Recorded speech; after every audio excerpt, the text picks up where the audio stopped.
So Basic Education Minister Angie Motshekga will be monitoring the first day of exams in Noordwyk Secondary School. That's in Midrand in the north of Johannesburg. Over 897,000 candidates have enrolled for this year's National Senior Certificate exams. The last paper will be written on the 7th of December. Our reporter on the ground is Tshegohaco Moagi.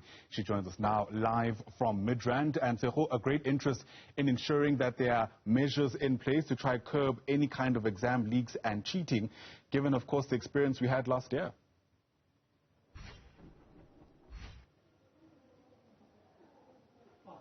Absolutely, and Ayanda, good morning. And that is true. The Basic Education Department really saying that they are ready to administer these examinations starting from today. And they're also saying that they've put measures in place to ensure that we do not see another leak that we saw, like we did see last year. But to give us more details about those measures put in place and really their readiness as a department, I'm joined by the Basic Education Department spokesperson, Mr. Elijah Mhlanga. Thank you so much for your time. Let's start off with measures that have been put in place to ensure that we don't see the same leak that we saw last year. Good morning. Well, we are not going to talk about that because we have noticed that it's our weakness that when we try to be transparent, we talk about what we've done, people go and take advantage of exactly that. So all that we can do is to assure the nation that we've made improvements in the system and that we have done something different that is going to help us deal with the criminal activity that has been taking place in the exam. We don't want to see the integrity of the exam and the credibility of the exam being threatened yet again by people, so we are trying to do things differently as we go. Now, Elijah, last week there was, of course, the pledge signing that took place throughout the country. Give us more details about the reasoning behind that pledge signing, of course, leading up to today. The pledge signing is actually linked to your first question. It's all about making sure that we get everyone, all our learners, like this guy standing in front of us here, to be honest, to remember that they signed a pledge committing to a clean exam, which means no cheating, no copying, no bringing crib notes, no bringing a cell phone into the exam center. As the minister said at the pledge signing, that bringing a cell phone, what are you going to do with it? Because they're not going to answer it. They're not allowed to use it. So don't bring it. But also those people that say they have question papers, don't participate in that.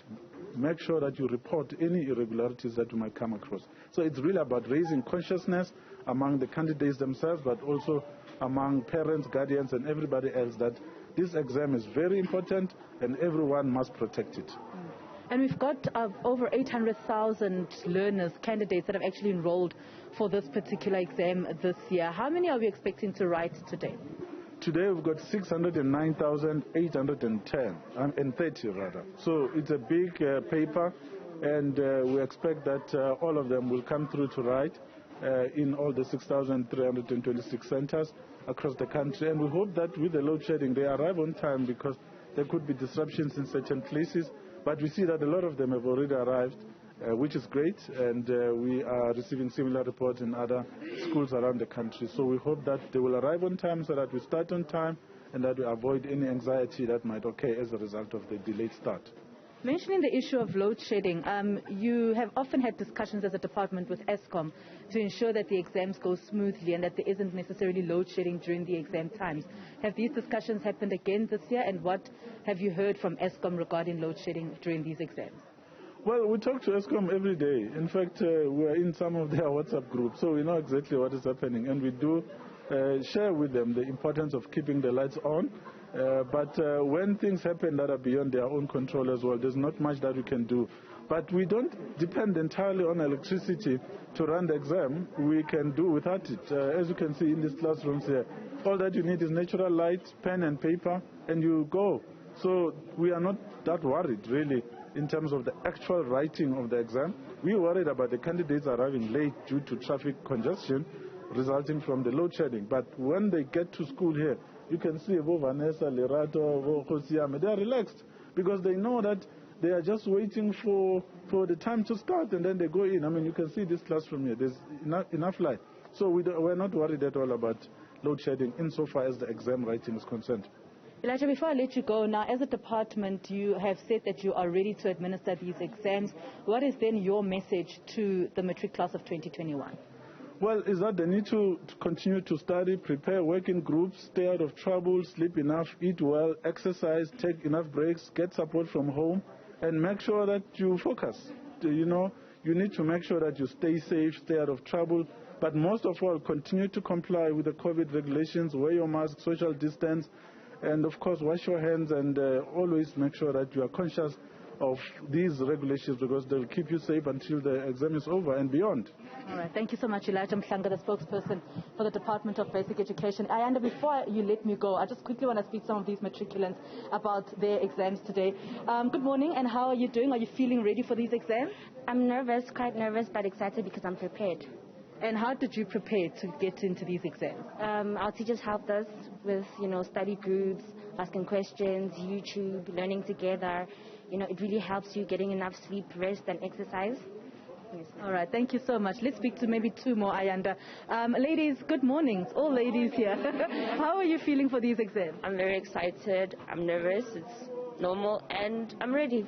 I've been studying, and I'm ready for this one. Great stuff. What would you say to your peers and to the matric class of 2021 as you go into your final exams? Well, I'd advise everyone to study in advance and make sure that they're prepared and they get enough sleep the day before the exam. And they should avoid studying last minute, in the morning, to avoid confusion. Great stuff. And are you excited to be leaving the basic education system? Very excited. And what are you planning to study? I'm planning, after matric, I want to do teaching. Oh, lovely. So you'll be here one day? Yes, I'll be here. And are you excited to be leaving the basic education system? Yes, I'm very excited. And what's your plans for going forward for your education? It's to just further my studies so I can be financially free. All right, great. Thank you so much, ladies, and all the best with your exams. Well, Ayanda, just some words there, of course, from the matric class of 2021 here at Noordwyk Secondary School in Midrand. We're expecting the minister to be arriving here any moment now, just to also give her motivation to this class that's here.